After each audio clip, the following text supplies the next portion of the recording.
Hey everyone. So the electrical charge of the body, I just listened to a beautiful interview and I linked it up into EBOO, extracorporeal blood oxygenation and ozonation. It's a procedure we've been doing in our office since 2020, and something that was boggling my mind was that we had a few patients who came in with low oxygen saturations. You remember when that was a thing, and a lot of a thing in 2020.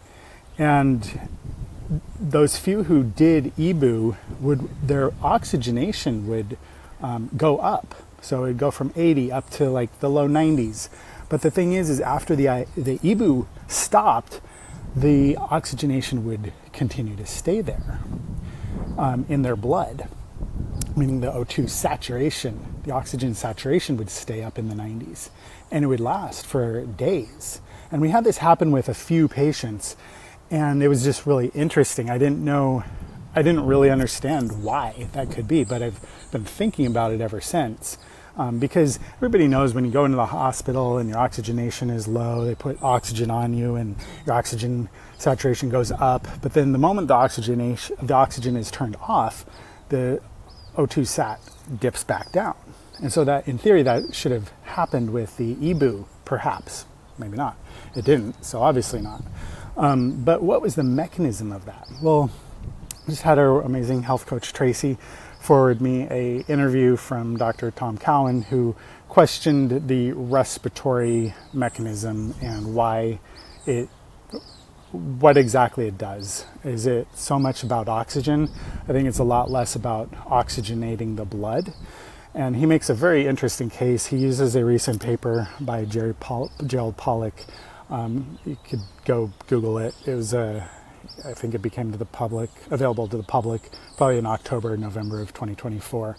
So Google it, check it out, and check out Dr. Tom Cowan's recent talk, because they are really talking about how the respiratory mechanism is really to pull in the oxygen into the lungs, but then to pull the electric charge off of the oxygen and into the blood, which then changes the shape of the hemoglobin, which makes us think that there's a ton of oxygen in it, but maybe it's a lot less about the oxygen and much more about the charge. You know, I've become more acutely aware of how important charge is in our body, electric charge is in our body, and so I was just like, aha, the EBOO, the ozone, because we're doing it with light therapy as well. We're putting in healthy dosages of UV light and all the full light spectrum into the blood as well. And so that combined with the oxygen and the oxygen and the ozone therapy, we were giving the body electric charge, which is why the oxygen saturation looked like it was going up and staying up after the EBOO therapy was even already done. And so it really just clicked a few minutes ago, and I had to make this video of it because I think the EBOO is more about being a body electric charge IV than it is even about the ozone. So that is a huge aha moment for me. Hopefully it is for some of you out there.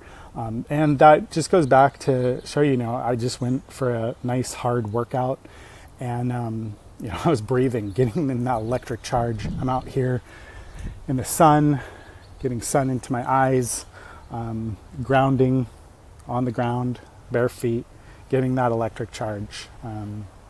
I drank analemid water this morning. So again, it's all about the electric charge. Hope this spurs a few of you to appreciate that fact. And it's something I feel like I'm beating a dead horse sometimes in talking to a lot of people about this. But sometimes when you see it online, suddenly it clicks. So hopefully it does for a few people. Okay, take care.